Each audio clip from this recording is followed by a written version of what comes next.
Okay. Let me break it down to you the best way I can. A lot of people are wondering why Dillian Whyte is fighting Mariusz Wach. You know, the guy from Poland with the big chin. Is that the same dude, right?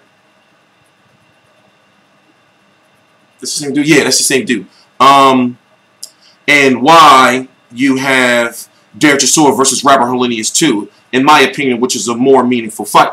Now, here's the thing. As you know, both Dillian Whyte and Dereck Chisora fought each other. When was that? On what was that? That was on that undercard of that Anthony Joshua Eric Molina fight, right? So a lot of people were saying like, yo, that was a good ass fight. Why not rematch?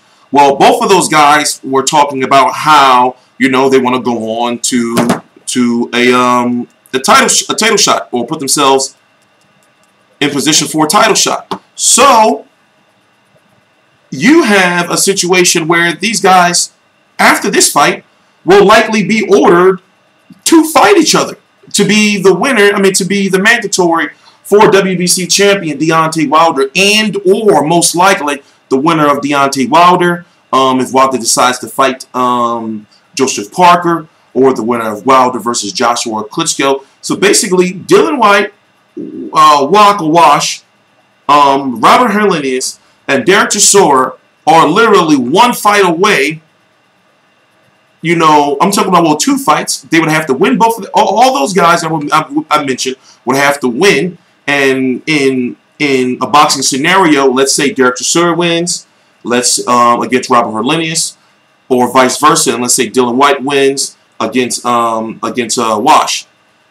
They would be ordered, likely, from my understanding of the WBC rules, likely to fight each other and then be the mandatory for the winner of, as I said, Deontay Wilder, or whoever that WBC champion is. But the thing is, they would likely be fighting for two belts, multiple belts, not one. So, you know, on a political standpoint, I see, you know, where they were both going. But if they were trying to avoid each other, you know, basically it's like they're taking an interim fight before they're going to rematch again, or before they're going to have to be ordered to rematch.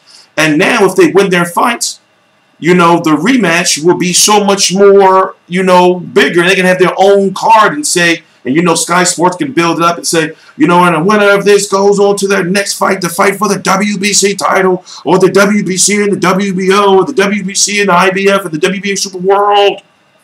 You see what I'm saying? So now, you know, Whyte versus Chisora 2 is so much of a bigger fight now, and now I can understand politically why they didn't make it.